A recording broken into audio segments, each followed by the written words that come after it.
Assalamu alaikum dear students. I Dr. Asim Mahmood welcome you to the lecture series of biology with Learners Academy. हम लोग बात कर रहे हैं genetics की और हम जेनेटिक्स में काफ़ी सारी चीज़ों की बात कर चुके हैं और आज जो मैं आपसे बात करूंगा, जैसे लास्ट लेक्चर में मैंने आपसे वादा किया था, तो आज हम बात करेंगे एक बहुत ही इंपॉर्टेंट टॉपिक की, जो कि वैसे भी बड़ा मज़े का टॉपिक है, एग्ज़ाम पर्सपेक्टिव से भी बड़ा इंपॉर्टेंट है और हमें आना भी चाहिए। तो आइए शुरू करते हैं और हम बात करेंगे आज मल्टीपल एलील्स की।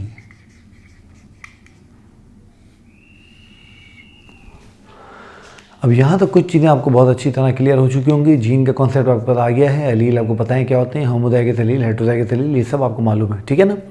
तो आज मैं आपसे बात करता हूँ मल्टीपल एलील्स। देखिए मल्टीपल एलील्स क्या होती हैं। अब तक जितने भी जेनेटिक कैरेक्टर हमने देखे हैं, जो मेंडेलियन कैरेक्टर हमने देखे, बेसिकली एक दो वेरिएशन की हमने बात की, अब तक जितने कैरेक्टर हमने देखे हैं वो सारे वो कैरेक्टर हैं जो कंट्रोल होते हैं बाय टू जीन्स। हमने देखा एक डोमिनेंट थी, एक रिसेसिव हो गई थी, या अगर वो को डोमिनेंस थी तो दोनों जो है वो डोमिनेंट हो गई थी, मगर हमने उससे ज़्यादा उसमें कोई बात अब तक की नहीं है। मल्टीपल एलील्स एक ऐसा जेनेटिक कैरेक्टर है, एक ऐसी कंडीशन है जहाँ पर जो जेनेटिक कैरेक्टर होता है उसको कंट्रोल करने वाली जीन्स जो होती हैं वो दो से ज़्यादा होती हैं, 3 हो सकती हैं, 4 हो सकती हैं, 5 भी हो सकती हैं, मगर आमतौर पे 3-4 तक ही जो है ये महदूद रहती हैं। तो what are multiple alleles? They are genetic characters controlled by 3 और मोर जीन्स। तो एटलीस्ट 3 तो जरूर होंगे, है ना। इसकी बहुत ही ज़बरदस्त जो हमारे पास एग्जाम्पल हैं वो, फॉर एग्जाम्पल एक तो हमारे पास जो ब्लड ग्रुपिंग है वो है,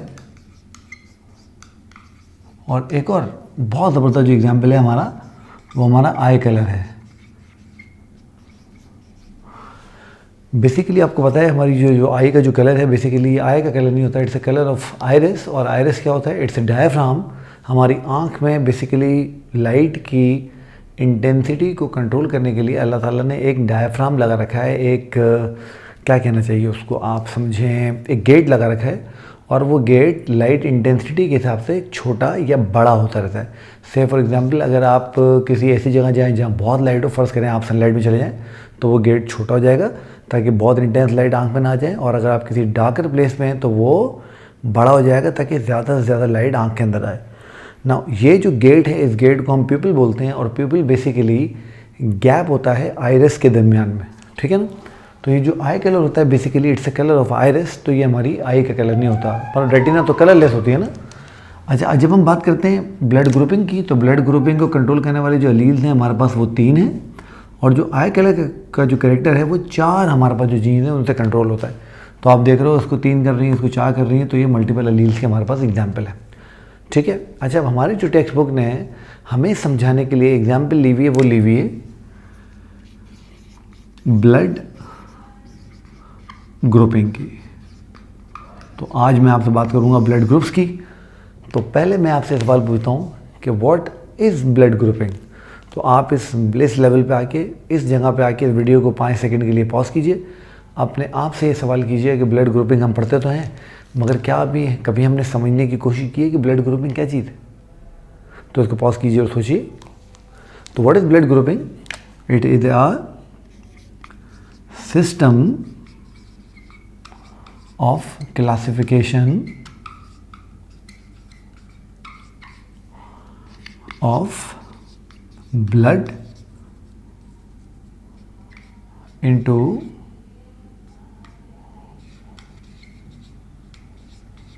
various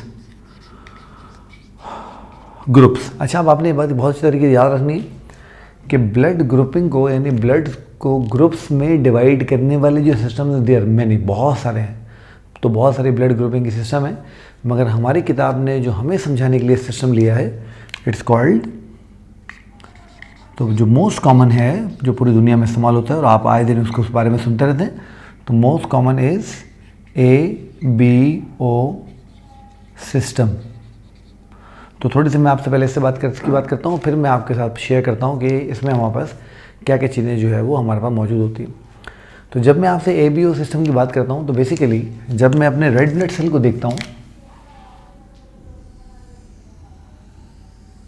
ये मेरा रेड ब्लड सेल है और आपको पता है हमारे रेड ब्लड सेल के ऊपर जो सेल मेम्ब्रेन होती है, आपको पता है मेम्ब्रेन जो होती है वो फॉस्फोलिपिड बाइलेयर की और प्रोटीन्स की बनी होती है ना।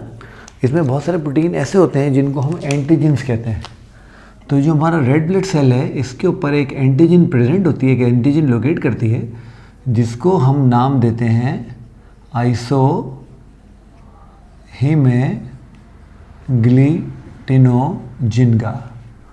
अब इतना लंबा नाम लेने में आदमी परेशान हो जाता है तो हम इसको सिर्फ कैपिटल I से रिप्रेजेंट करते हैं। जब स्टडीज़ एडवांस हुई, स्टडीज़ चली, तो हमने ये देखा कि जो आइसोहीमोग्लूटिनोजिन है इसकी भी हमारे पास दो टाइप्स हैं। एक को हमने कहा आइसोहीमोग्लूटिनोजिन टाइप A, ऑलराइट, दूसरी को हमने कहा आइसोहीमोग्लूटिनोजिन टाइप B। इंटरेस्टिंगली हमें एक और इसमें रिसेसिव कंडीशन मिली, जिस कंडीशन के अंदर हमने देखा कि जो आइसोहीमोग्लूटिनोजिन है ये एग्जिस्ट ही नहीं करती, और जब ये एग्जिस्ट नहीं करती तो ये रिसेसिव कंडीशन है और हमने इसको नाम दिया, रिप्रेजेंट किया स्मॉल I से। ठीक, तो अब देखें कितनी हमारे पास एलील्स हो गई, 3 एलील्स हो गई, 1, 2 और 3। तो चूंकि ये 3 एलील्स हैं तो ये हमारी मल्टीपल एलील्स की परफेक्ट एग्जाम्पल है। अब जब हमने इसको देखा तो हमें पता लगा कि यहाँ पर आइसोहीमोग्लूटिनोजिन का प्रेजेंट होना डोमिनेंट कैरेक्टर है, इसलिए हम इसको कैपिटल I से रिप्रेजेंट कर रहे हैं, और इसका प्रेजेंट ना होना रिसेसिव कैरेक्टर है, इसलिए हम इसको स्मॉल I से रिप्रेजेंट कर रहे हैं। तो जब इस आइसोहीमोग्लूटिनोजिन की बेस पे हमने देखा तो हमें पता लगा कि दुनिया में जो इंसान हैं उनको हम इस सिस्टम की बेस पे 4 कैटेगरीज में डिवाइड कर सकते हैं।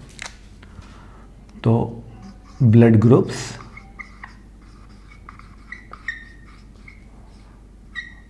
इन ABO सिस्टम। देखिए, पहला जो हमारे पास ब्लड ग्रुप होगा, पहला हमारे पास ब्लड ग्रुप होगा ब्लड ग्रुप A, दूसरा हमारे पास होगा ब्लड ग्रुप B, तीसरा हमारे पास होगा ब्लड ग्रुप AB, और जो लास्ट हमारे पास होगा वो होगा ब्लड ग्रुप O। ठीक है, अच्छा, अब ये O की भी मैं आपको बताता हूँ क्या कहानी है। अब जब A को देखते हैं तो हमें पता लगता है कि A हमारे पास होमोजाइगस भी हो सकता है, यानी दोनों पेरेंट्स हमें सिमिलर जीन इनहेरिट करते हैं ब्लड ग्रुप A के लिए, या ये हमारे पास हेट्रोजाइगस भी हो सकता है। ठीक, नंबर 2, ब्लड ग्रुप B भी सिमिलरली हमारे पास होमोजाइगस भी हो सकता है, अगर दोनों पेरेंट हमें ब्लड ग्रुप B की जीन इनहेरिट कर दें, और हेट्रोजाइगस भी हो सकता है अगर एक B की करे और एक ना करे। ठीक है, ब्लड ग्रुप AB हमेशा हेट्रोजाइगस होगा, क्योंकि अगर मैंने इसको होमोजाइगस करने की कोशिश की तो या ये A बन जाएगा या B बन जाएगा।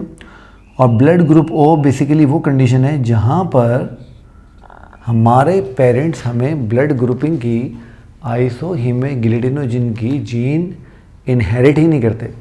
तो ये basically it was not O, it was 0, यानी 0 आइसोहीमोग्लूटिनोजिन। मगर बाद में हमने कहा यार ये बड़ा ऑड लग रहा है, इसको हम A कह रहे हैं, इसको B कह रहे हैं, इसको A भी कह रहे हैं, इसको 0 कहें तो अजीब लगेगा, तो हमने 0 को रिप्रेजेंट कर दिया O से। तो ये कंडीशन है। तो पता चला ब्लड ग्रुप A और ब्लड ग्रुप B होमोजाइगस भी हो सकते हैं और हेट्रोजाइगस भी हो सकते हैं, जबकि ब्लड ग्रुप AB हमेशा हेट्रोजाइगस होगा और ब्लड ग्रुप O हमेशा होमोजाइगस होगा। अच्छा, यहाँ पर एक बड़े मज़े की बात वो ये है कि कोई ये ना समझे कि आप ये कहें कि भाई सर तो कह रहे हैं कि इसको कंट्रोल करने वाले कैरेक्टर 3 हैं, मगर जितने भी इंडिविजुअल मैं बना रहा हूँ उनमें हमें 2 ही जीन नज़र आ रही हैं। एक इंडिविजुअल में हमें ब्लड ग्रुपिंग के कैरेक्टर को लेके 2 ही जीन्स मिलेंगी, जैसे मैंने यहाँ पे लिखा है। बट जब मैं ओवरऑल इस पूरे ब्लड ग्रुपिंग के सिनेरियो को देखूंगा तो ये ह्यूमन पॉपुलेशन में 3 एलील्स के ज़रिए कंट्रोल हो रहा है, इसलिए ये मल्टीपल एलील की एग्जांपल है। यानी अगर मैं अपने आप को या आप अपने आप को देखोगे तो आपको अपने अंदर ब्लड ग्रुपिंग के 2 ही जीन मिलेंगे, 2 से ज़्यादा जीन नहीं मिलेंगे। बट जब हम पूरी ह्यूमैनिटी की बात करेंगे तो हमें 3 मिलेंगे, तो ये मल्टीपल एलील की एग्जाम्पल हो गया। ठीक है, अच्छा, अब यहाँ पर एक और जो कॉन्सेप्ट है वो बड़ा इंटरेस्टिंग कॉन्सेप्ट है और बच्चों को बड़ा पसंद करता है, वो ये कि अगर हमारे पास एंटीजन ए है तो एंटीबॉडी बी होगी। इसका क्या मतलब है, तो थोड़ा सा इसको डिस्कस करते हैं, फिर मैं आपके साथ इसकी एक दो प्रॉब्लम्स शेयर करता हूँ और फिर मैं आपको RH फैक्टर की कहानी बताता हूँ कि वो क्या चीज़ है। अब ज़रा देखिए, आपने फर्स्ट ईयर में जो ट्रांसपोर्टेशन वाला चैप्टर था आपको याद होगा, उसमें आपने कॉन्सेप्ट पढ़ा होगा इम्यूनिटी का, है ना, आपको याद है आप लोगों को। और आपको याद होगा उसमें आपने एक सेल पढ़े थे जिनको हम नाम देते हैं बी लिम्फोसाइट्स का। याद है आप लोगों को। अब आप लोगों को याद है बी लिम्फोसाइट्स क्या करते हैं, ये प्रोड्यूस करते हैं एंटीबॉडीज। क्या प्रोड्यूस करते हैं, एंटीबॉडीज। किसके against, against antigens which are unknown to them. देखिए ये बहुत बड़ी की है और ये आपने याद रखनी है। हमारी अपनी बॉडी के सेल्स के ऊपर भी तो एंटीजन होंगे ना, क्योंकि हमारे सेल भी किसके बने हुए हैं, सेल मेम्ब्रेन्स के बने हुए हैं। और जब सेल मेम्ब्रेन के बने हुए हैं तो उनके ऊपर यकीनन क्या मौजूद होंगे, एंटीजन मौजूद होंगे। बट हमारी बॉडी के जो वाइट ब्लड सेल हैं वो हमारी बॉडी की जितनी भी एंटीजन हैं उन सब को पहचानते हैं। एक प्रोसेस होता है, जब आप मेडिकल कॉलेज में जाएंगे तो you will study a process is called T cell education, यानी जिसके अंदर क्या होता है, जो लिम्फोसाइट होते हैं स्पेशली टी लिम्फोसाइट्स, उनको एजुकेट किया जाता है, बताया जाता है कि बॉडी के अपने एंटीजन कौन से हैं, ताकि जब वो बॉडी के अपने सेल को देखें और उसकी एंटीजन को देखें तो उसके अगेंस्ट एंटीबॉडीज़ बनाना शुरू ना कर दें। देखिए ना कितनी ज़बरदस्त अल्लाह ताला ने हमें ये सिस्टम दिया है। इसीलिए जब भी कोई फॉरेन एंटीजन हमारी बॉडी में आती है, फॉरेन समझ लें, जो बाहर से हमारी बॉडी में आई हो, और वो एंटीजन चूँकि अननोन होती है हमारे लिम्फोसाइट्स के लिए, तो वो फ़ौरन पहचान लेते हैं कि ये बॉडी की अपनी एंटीजन नहीं है, कोई फॉरेन एंटीजन है, बाहर से आई हुई है, और उसके अगेंस्ट एंटीबॉडीज़ बना के उसको मारना शुरू कर देते हैं। और इस पूरे कॉन्सेप्ट को हम नाम देते हैं इम्यून सिस्टम का। बिल्कुल आपने सही गेस किया। अच्छा अब देखें अब होगा क्या। फ़र्ज़ करते हैं कि कोई शख्स, फ़र्ज़ करें, चलें मैं अपनी मिसाल ले लेता हूँ कि मेरा ब्लड ग्रुप बी है। अब जब मेरा ब्लड ग्रुप बी है तो मैं या तो ऐसे होऊंगा बी, होमोज़ाइगस बी, या मैं हेटेरोज़ाइगस बी होऊंगा। ऑलराइट, ऐसे ही होगा। अब देखिए मेरी बॉडी के जो वाइट ब्लड सेल हैं वो ब्लड ग्रुप बी की एंटीजन को यानी आइसोहीमोग्लोबिन बी को पहचानते हैं। ऑलराइट, ये तो मतलब एंटीजन अलील है ही नहीं ना। तो जब वो बी को पहचानते हैं तो जब वो बी को देखेंगे तो इसके अगेंस्ट कभी भी एंटीबॉडी नहीं बनाएंगे। यानी अगर एंटीजन मेरे पास बी मौजूद है तो मेरे जो वाइट ब्लड सेल हैं वो एंटीजन बी को पहचानते हैं, एंटीजन ए को नहीं पहचानते क्योंकि वो मेरी बॉडी में नहीं है। तो होगा क्या कि अगर मुझे कभी गलती से कोई ऐसा ब्लड लग गया जिसमें एंटीजन ए प्रेजेंट होगी तो मेरे वाइट ब्लड सेल इमीडिएटली इसको पहचान लेंगे कि ये फॉरेन एंटीजन है, मेरे पास मौजूद नहीं है, बाहर से आई है, और वो उसके अगेंस्ट एंटीजन बनाना शुरू कर देंगे। सॉरी मैंने एंटीजन कह दिया, एंटीबॉडी बनाना शुरू कर देंगे। अभी आपको बात समझ आ रही है? इसका मतलब क्या हुआ कि मेरा ब्लड ग्रुप बी है बट मेरे पास जो एंटीबॉडीज़ होंगी वो ए के लिए होंगी, बी के लिए नहीं होंगी, क्योंकि मेरी बॉडी एंटीजन बी को पहचानती है, ए को नहीं पहचानती। क्लियर हो गया कॉन्सेप्ट? बिल्कुल। अब देखिए यही चीज़ आपको ए में मिलेगी कि अगर किसी का ब्लड ग्रुप ए है, से फॉर एग्जांपल आप में से किसी का ब्लड ग्रुप ए है, तो या तो ऐसे होगा या ऐसे होगा। इसका मतलब है कि उसके पास एंटीजन ए मौजूद है।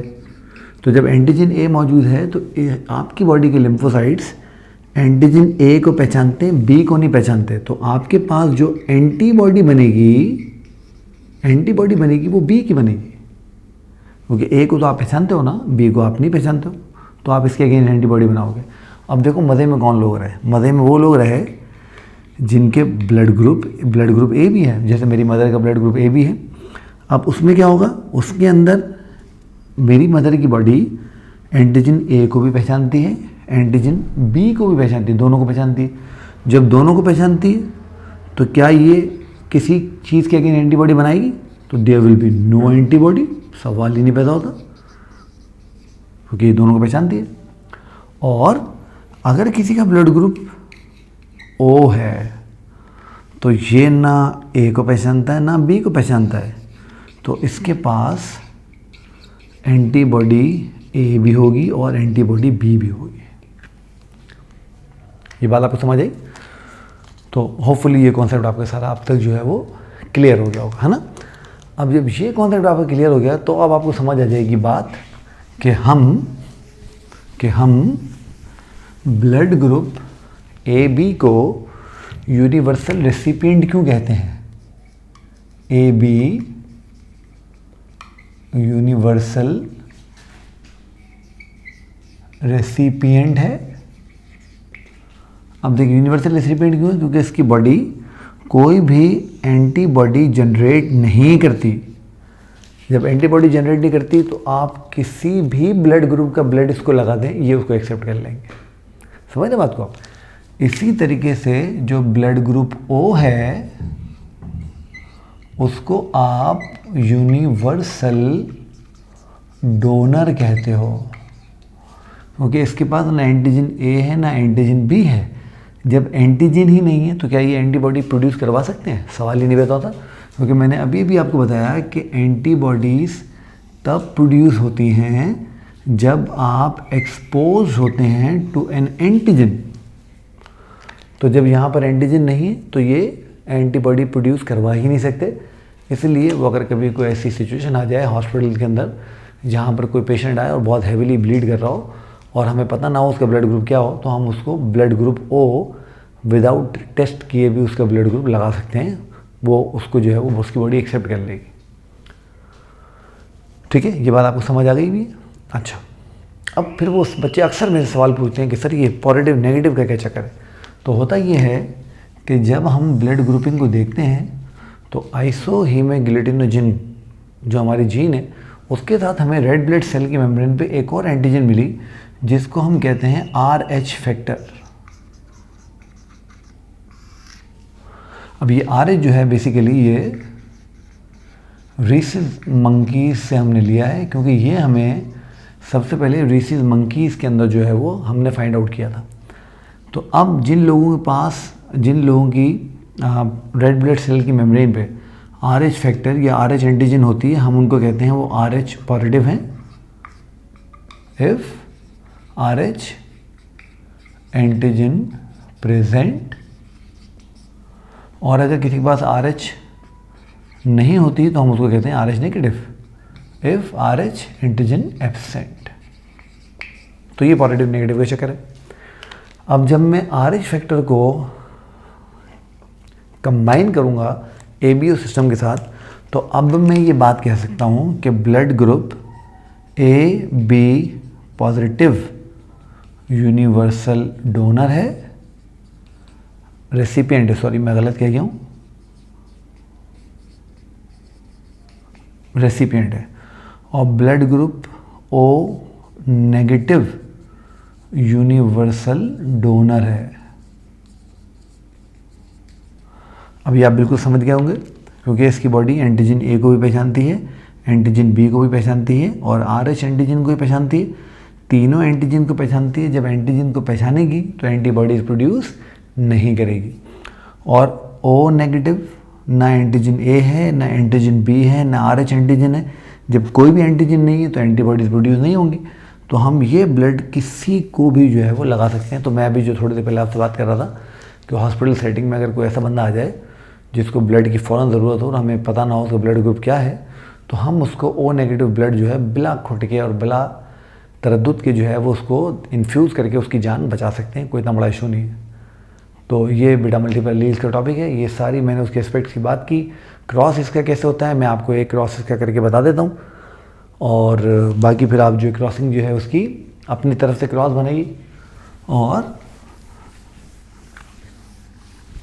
इसकी जो है प्रैक्टिस कीजिए। अच्छा, ब्लड ग्रुपिंग जो है ये बहुत सारी चीज़ों में जो है वो काम भी आती है। मिसाल तौर पर मैं आपको बताता हूँ कि मैं एक ज़माने में कहीं पढ़ाता था तो एक साहब मेरे पास आए और उन्होंने मेरे से पूछा, उन्होंने कहा कि डॉक्टर साहब ये बात समझ नहीं आती है कि मेरा ब्लड ग्रुप ए है और मेरी वाइफ का ब्लड ग्रुप भी ए है, मगर हमारा जो बेटा है उसका ब्लड ग्रुप ओ है। ऐसे कैसे हो सकता है? तो मैंने कहा ऐसा हो सकता है। कैसे हो सकता है वो हमें पता है। जब मैं बात करूँगा उन साहब की जिनका ब्लड ग्रुप ए है और उनकी मिसेस की जिनका ब्लड ग्रुप भी ए है, तो अगर मैं इन दोनों को हेटेरोजाइगस ए रखूं तो I can answer this question, है ना। ये देखिए मैं आपके सामने पीनट स्क्वायर बनाता हूँ। गैमेट आपके पता है कैसे बनेंगे इसके। ये एक गैमेट होगा, अलग अलग हो जाएंगे दोनों। और ये दूसरा गैमेट पेयर हो गया, homozygous A, heterozygous A, heterozygous A and this is O. तो मैंने उनको समझाया कि ऐसे पॉसिबल है, ऐसा हो सकता है। तो इस तरह से हम जो है वो इस तरह के बहुत सारे मसाइल जो है वो हल कर सकते हैं। हॉस्पिटल में जहाँ पर बच्चे जो है वो मिक्सअप हो जाते हैं, तो अगर उन पेरेंट्स के ब्लड ग्रुप्स अलग अलग हैं तो हम उन पेरेंट्स के ब्लड ग्रुप्स को देख के और बच्चों के ब्लड ग्रुप मैच करके ये जो पेरेंटिंग के इश्यूज़ हैं इनको रिजॉल्व कर सकते हैं। तो इस तरह के बहुत सारे काम जो है इससे लिए जा सकते हैं, किए जा सकते हैं। और आपको पता है अगर हमें किसी को ब्लड ट्रांसफ्यूज़ करना हो तो उसके लिए तो ब्लड ग्रुपिंग का पता होना बेहद ज़रूरी है। उसके बगैर ब्लड ग्रुपिंग जो है वो ट्रांसफ्यूजन जो है वो पॉसिबल नहीं है। तो बेटा आज मैंने आपसे बात की मल्टीपल एलील्स की, साथ में मैंने आपसे बात की ब्लड ग्रुपिंग की, एक मैंने एग्जाम्पल आपको सॉल्व करवा दी। इस तरह से आप जो है वो क्रॉस बनाते जाइए, सॉल्व करते जाइए और इसकी अच्छे से प्रैक्टिस कीजिए। इसके ऊपर एग्जाम में बहुत सवाल आते हैं और साथ साथ एंट्री टेस्ट जब आप जाएंगे मेडिकल कॉलेज के टेस्ट देने के लिए तो वहाँ पर भी आपको इसकी बहुत सारे प्रॉब्लम जो हैं वो मिलेंगे। तो नेक्स्ट टाइम जब आप और मैं मिलेंगे तो हम बात कर रहे होंगे किसी नए टॉपिक की। आप मेरी वीडियोस देख रहे हैं, पसंद कर रहे हैं, लाइक कर रहे हैं, चैनल सब्सक्राइब भी कर रहे हैं, बहुत खुशी मुझे हो रही है। फिर भी मैं चाहता हूं कि आप अपने फर्दर दोस्तों को, जो लोग देख रहे हैं वो भी और जो सब्सक्राइब कर रहे हैं वो भी, जो सब्सक्राइब नहीं कर रहे हैं वो भी, क्योंकि अभी भी मेरे चैनल पर 40% ट्रैफिक उन बच्चों की है, शायद तो बच्चे होंगे ऑब्वियसली जो देख रहे होंगे, जो कि सब्सक्राइब किए बगैर मेरी वीडियो देख रहे हैं। तो मैं उनको रिक्वेस्ट करूँगा प्लीज़ चैनल को सब्सक्राइब करें, वीडियोस देखें, वीडियोस को पूरा देखें। कोई सवाल जहन में हो, कोई क्यूरीज हो, वो कमेंट सेक्शन में जो है वो सवाल छोड़ दीजिए। आप देख रहे होंगे मैं उनके खुद सारे सवालों के आपके जवाब भी देता हूँ। तो वीडियो को लाइक ज़रूर कीजिए और नेक्स्ट टाइम आप लोगों से इंशाल्लाह मुलाकात होगी। टिल देन अल्लाह हाफ़िज़।